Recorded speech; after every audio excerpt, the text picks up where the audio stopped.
In the name of Ra, life, health, and strength be to him who is the source of progress and prosperity in this world. I want to greet my Muslim brothers and sisters with Assalamu alaikum, and my Kemetic brothers and sisters with Het, and my Jewish and Christian brothers and sisters with Shalom. We're in a time of the transition between two world orders, or two ages. And the world that we're living in and experiencing right now is actually a savage world. And a savage is a person who has lost the knowledge of himself and is living a beast life. Now, the fact that he's lost the knowledge of himself indicates that at one time he had a knowledge of self. But the world as we're experiencing it now is a world that has completely and totally lost all self-knowledge. So the solution is not in the institutions of this decaying and dying world. We can't go to other savages and expect to get civilization. The Honorable Elijah Muhammad, who was the last teacher and warner of the outgoing world or age of Pisces, warned us that one day that wild beasts would be walking up and down the street. And those of us who followed him at that time thought that he meant that actual tigers, lions, and bears would be walking up and down the street. But the wild beasts that are walking up and down the street right now are walking up and down the street in the cities of Chicago, Wilmington, Delaware, Philadelphia, Pennsylvania, London, England, Paris, France. These are the people in two-legged beasts who have a mindset of a savage, and they will not hesitate to take their savagery out on all and sundry. In order to find an antidote to savagery and the savage condition that the politicians, the judges, the bankers, and all of the so-called leaders and captains of industry of this world possess, in order to have an antidote to that level of savagery, we have to search for the antidote in the divine word that has been left by the great divine teachers who knew how to be architects of man from a state of savagery to one of civilization and divinity. So the antidote of savagery is civilization. And there is a teaching or a lesson that defines a group whose purpose and divine charge is to bring civilization back to the world.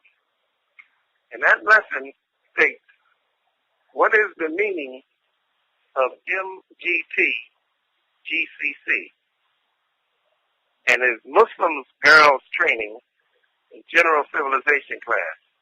This is the name given to the training of women and girls that belong to Islam in North America, teaching them how to rear their children, take care of their husbands, keep home, cook, sew, and in general, how to act at home and abroad.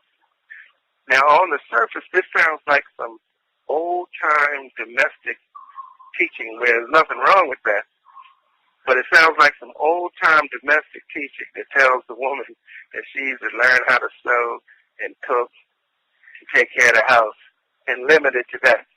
But these skills, and they are skills, are just the beginning and actually a symbol of the tools that are necessary to raise a civilization from its lowest point to the highest point of civilization, like that was reflected in Kemet or Egypt, and other great nations like Sumer and Mohenjo-Daro, where people reached a very, very high degree of civilization and whose knowledge and wisdom became a light for the rest of the world. In the new world, the FOI, or Fruit of Islam, will have a primary purpose of providing a safe and secure environment for the MGT to work to purify the people from their corrupt and savage sinful condition. The primary teachers and leaders in the world to come will not be the FOI, but it will actually be the MGT. Now, that might be a hard pill for some of us brothers to swallow. But when we look at the nature of what was set up for us to follow and to bring about our success, then we'll be able to put our egos to the side and do what is best and in the best interest for the masses of our people. if you look at the words, the Honorable Elijah Muhammad wanted us to learn Arabic. Now, he didn't want us to learn Arabic to pretend to be Arabs. He didn't want us to learn it so that we could run away from who we are. He wanted us to learn it because certain keys to wisdom and power are embedded in certain Arabic words that we will not find unless we know the science of words and the etymology of those words and how those words apply to the condition of the world. Now, one of those words is the word Khalifa. In Arabic, like in most languages, words are masculine and feminine. They have a gender. And Khalifa is not a masculine word. Khalifa is a feminine word. Therefore, all those men today who are pretending to be Khalifas and saying that they are the Khalifa are actually spiritual transvestite cross-dressers because not one of them is the real Khalifa. The Khalifa will have to be a woman. And she won't just be an ordinary woman using that feminine word and the feminine name, but she'll be a divine woman, a goddess of a woman. That's what we're talking about. Now, the MGT, if we look at the way they dress, there's a science in that. They wear white. And if we study those who came before us, we see that the women of the Universal Negro Improvement Association wore white. The sisters of the Moorish Science Temple also wore white. The sisters who followed Father Divine wore white. Now, why did all of these women wear white? Wearing white is actually a sign that the wearer is being initiated and cultivated into the arts and sciences of the goddess Oshun. The goddess Oshun is also known as Het Heru.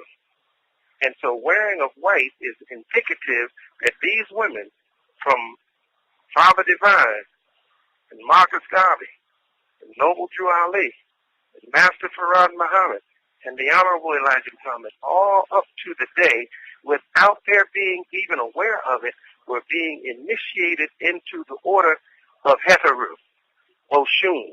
She's also known as Venus, Aphrodite.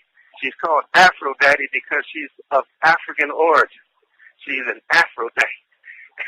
And so these people, or these initiates, were being cultivated in this particular order or line of teaching and thought and science so that they could now advance these sciences to the rest of the world and bring people to a state of high degree of civilization. Now, Oshun is recognized as a Yoruba goddess, but she's just a goddess, but she's called Oshun in the Yoruba tradition. In the Kemetic or Egyptian tradition, she's known as Het Heru, as Nut. She's also known as Nethet or Nephthys, and so she is called the goddess of love. The GCC part of MGT GCC is directed to the Het Heru order. And in the Quran, these are called the Horis. The Hori part means the Her of Het Heru. It actually means falcon-eyed.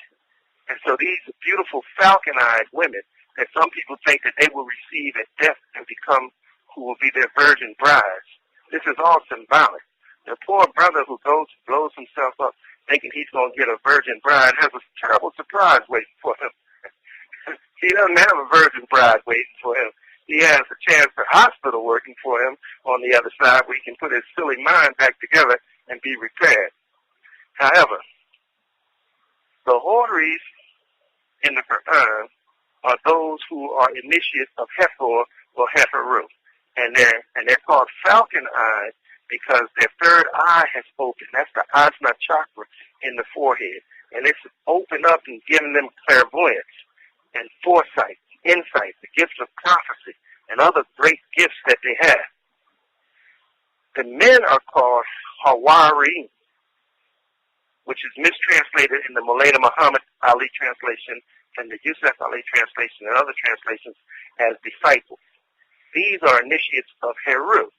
These are the equivalent of the order of the FOI.